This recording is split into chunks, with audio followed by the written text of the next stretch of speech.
तारीख 6 जुलाई साल 2023 बांग्लादेश के सबसे सफलतम बल्लेबाजों में से एक तमीम इकबाल ने रिटायरमेंट का ऐलान किया। चारों तरफ खबरें फैल गईं कि भाई ऐसा क्या हो गया कि एशिया कप और वर्ल्ड कप से पहले one of the greatest batsman of all time Bangladesh के तमीम इकबाल रिटायरमेंट का ऐलान कर रहे हैं। चारों तरफ चर्चाएं तेज हो गई, सोशल मीडिया पर मैसेजेस की बौछार आ गई। लोगों ने लिखना शुरू कर दिया कि पॉलिटिक्स यार बड़ी खराब चीज है, पॉलिटिक्स इज वेरी क्रूएल, और खूब सारी खबरें आई। तमीम इकबाल ने भी उस प्रेस कॉन्फ्रेंस में कैप नीचे की, आंसू बहाए, और जो तस्वीरें निकल कर आई वो न सिर्फ बांग्लादेश बल्कि सभी क्रिकेट जगत में फैंस को परेशान करने वाली थी। भावुक हो गए लोग यार, कहा फेवरेट खिलाड़ी यार कैसे आंसू बहा सकता है।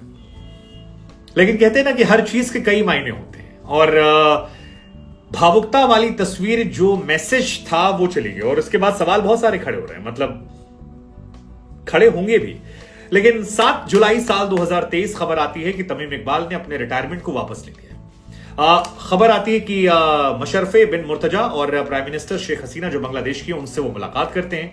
और मुलाकात के बाद एक तस्वीर आती है जहां पर वहां की जो प्राइम मिनिस्टर हैं वो मुस्कुराती हुई नजर आती हैं, और तमीम एक पोस्ट डालते हैं, can't say no to madam prime minister.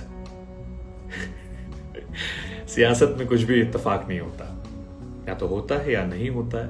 और ये सवाल खड़े होंगे कि भाई इसमें फायदा किसका हुआ, मतलब वो जो आंसू थे उसका असर क्यों, कैसे हुआ? क्या ये आंसू जो हैं ये फैंस के दिलों तक पहुंच गए और इसका लाभ शेख हसीना ने उठा लिया?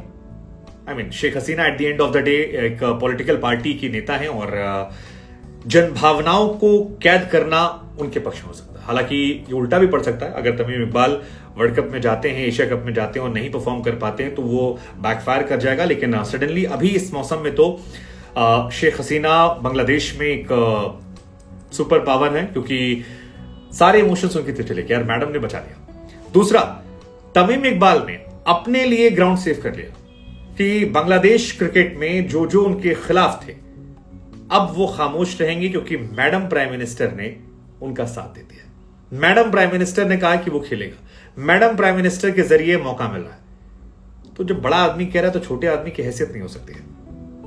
और क्या तीसरा एंगल ये है कि क्या तमीम के आंसू जो थे वो एक पार्ट थे, मतलब नेचुरल भी हो सकते हैं, और ऐसा भी हो सकता है कि वो चाहते थे कि एक मैसेज चला जाए, वो चाहते थे कि उन्हें दोबारा खेलने का मौका मिले बिना प्रेशर के, और इसीलिए वो कह रहे थे आई ट्राइड माय बेस्ट।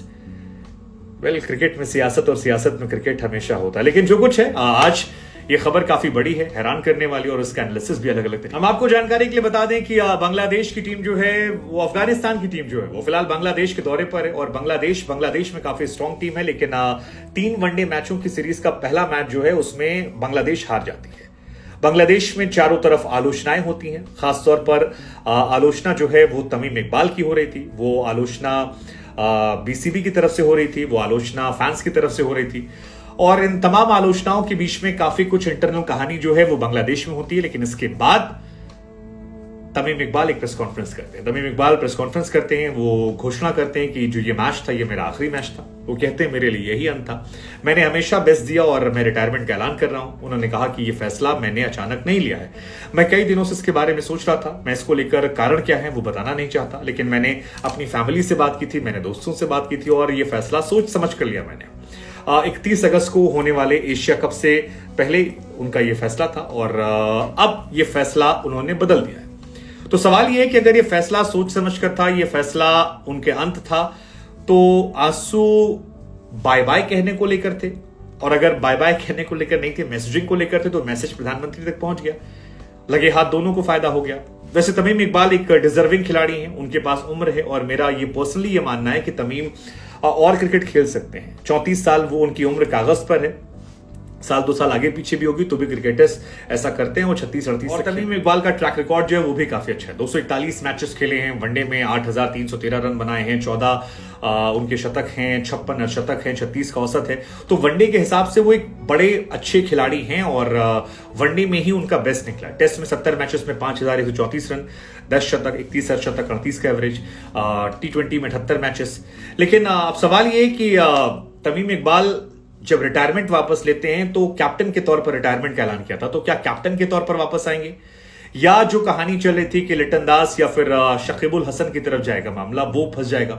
अब इसमें दो तीन कहानियां हैं। एक कहानी ये है कि अगर तमीम इकबाल यहां से हिट हो गए तो बांग्लादेश की प्राइम मिनिस्टर शेख हसीना तमीम के बल्ले बल्ले है। अगर वो फ्लॉप हो गए तो फिर बांग्लादेश क्रिकेट बोर्ड के लिए काफी नुकसानदायक है, क्योंकि हो सकता है क्रिकेट बोर्ड ने एक बोल्ड फैसला लिया, क्योंकि इंडिया, पाकिस्तान, बांग्लादेश ये वो देश हैं जहां पर खिलाड़ी जाते नहीं है। मतलब धोनी जैसे एकाध खिलाड़ी एग्जाम्पल होते हैं जो अच्छा खेलते खेलते निकल जाते हैं, वरना खिलाड़ियों को धक्का मार मार के निकालना पड़ता है। और हम उनके फैंस जो हैं वो आंसू बहाते रहते हैं कि यार बहुत बड़ा खिलाड़ी था हमारा जी, लेकिन आगे बढ़ना भी कई बार जरूरी होता है। खैर जो भी है, आप तमीम इकबाल वापस आ चुके हैं। हमें लगा हम आपसे पूछते हैं कि 37 वनडे मैचेस में तमीम इकबाल जो कप्तान है, इनका वापस आना बांग्लादेश क्रिकेट के लिए भला करने वाला है, बुरा करने वाला है, या ये प्योर सियासत है। और लोग कहते हैं ना क्रिकेट में पॉलिटिक्स को मत लाइए, बट कई बार लगता है पॉलिटिक्स में तो क्रिकेट है, क्योंकि बोर्ड तो सारे पॉलिटिशियन चलाते हैं और इमोशंस में लोग होते हैं, तो सियासत कैसे दूर बचे।